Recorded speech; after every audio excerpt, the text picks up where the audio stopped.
Hey guys, welcome back to another video. So in today's video, as promised in my last two videos, I am going to be discussing with you my current fitness goals, what I am doing inside and outside the gym to reach those goals. And then I also have another very exciting piece of news that I'm excited to share with you.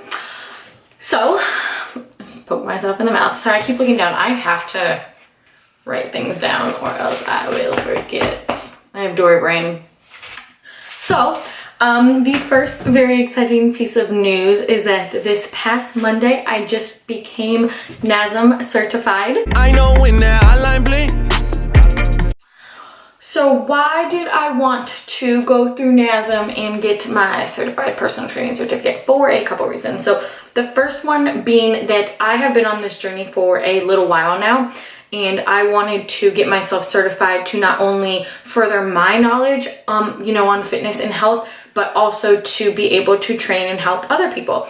I was lucky enough when I started to have several resources to help me on my journey. Not everyone has that. So I wanted to be a knowledgeable outlet for people to have to, start their fitness journeys or continue through their fitness goals.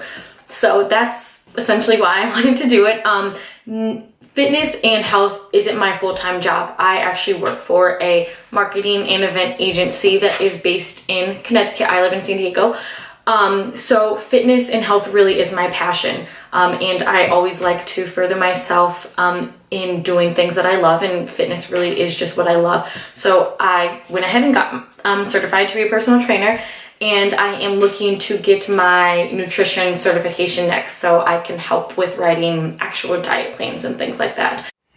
So with that being said, my current fitness goals at the moment are 1, to gain weight, and then 2, how to turn that weight gain into muscle mass. So let's touch on the first point of how I'm gaining weight.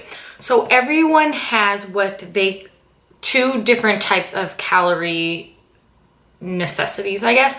So the first one is your BMR, which is your basic metabolic rate. So what this is if you just sat on the couch and watch Gossip Girl for 24 hours, which I never do that. That's like how many calories you would need to consume to just essentially stay living. And then the other type of calories that you need are called TDEE, which is your total daily energy expenditure. So this is if you got up off the couch, got a snack that requires energy, if you go to work. And then of course, people who work out and are physically active, that amount of calories is higher because you're more physically active and you're requiring more energy intake, which obviously energy comes from food. So in regards to those calorie intakes, how do I gain weight? So I calculated my own TDE and I eat in a surplus of that. So what am I doing with all of that weight once it is gained? I am wanting to turn that into muscle.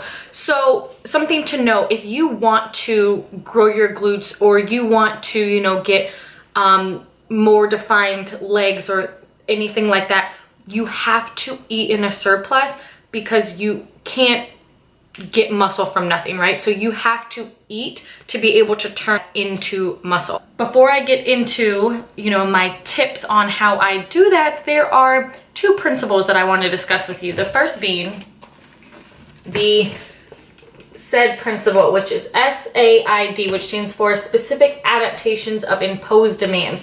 So what does this mean and why does this relate to wanting to put on muscle mass? So what this theory means is that your body is eventually going to adapt to the demands that you place on it. So how does this translate into putting weight on at the gym? So that leads me to my second theory, which is the principle of overload. So the other theory, the SAID theory, is saying that your body is going to adapt to any demands that you place on it in terms of weight training, that's weight, reps, sets, etc. What the principle of overload is saying is that as long as you change and manipulate those variables, your body won't adapt and you will see the changes. So the principle of overload is stating that you need to overload your muscles and make sure that your muscles are not getting used to the demands that you are placing on them. So there are 4 different ways that you can keep your muscles guessing, and they are number of reps, sets, the weight that you're doing, and the exercises that you're doing. So how do you manipulate those variables into creating muscle mass or leaner muscle mass? So there is a term, it's called hypertrophy, which is basically building muscle mass. So it has been proven that doing 3 to 5 sets for 6 to 12 reps per set and 60 seconds of rest in between each set those are the optimal ways to use the variables of reps per sets. So then of course, how do you integrate the weight and the types of exercises that you do for those variables of the reps and sets? So I typically do anywhere between 5 and 6 exercises per body part per workout. And then in terms of integrating weight, I do something else that is called the pyramid system. So the pyramid system looks a little something like this. So for the first set, 12 reps, second set, 10 reps, and the third and fourth are 8 reps. And the reason why I do it that way is I will increase the weight each set. So, I'll do a certain weight for 12 reps and then I'll up it a little bit for 10 reps and then up it for the third and fourth set. So one thing to note in terms of the pyramid system, or, if you're just doing 4 sets for 12 reps, for the weeks or however long your workout plan calls, always remember that your plan will be different than someone else's. But one thing to note with this, or, with any other workout plan, is that as your body adapts to that weight that you're lifting, you'll want to increase it per week. So, for instance, say you have this lovely pyramid system here, and for the first set, your first week, you're doing 5 pounds, and then for your second set, you do 7.5 pounds. The next week or even 2 weeks after, your body will have gotten stronger and you'll start out your first set at 7.5 pounds and you won't even be doing the 5 pounds. So that's just something to note as well in terms of how that weight variable will change over time. All right, so one last thing to note is the frequency of training that you'll be doing, and that depends on what your current goals are.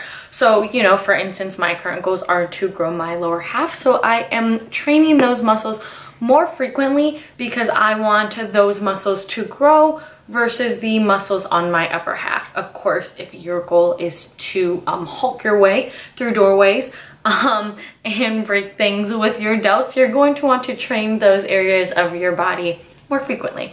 So thank you for watching this video. Please make sure to like, comment, subscribe if you are interested to continue on my fitness journey with me, and if you want to see more videos like this.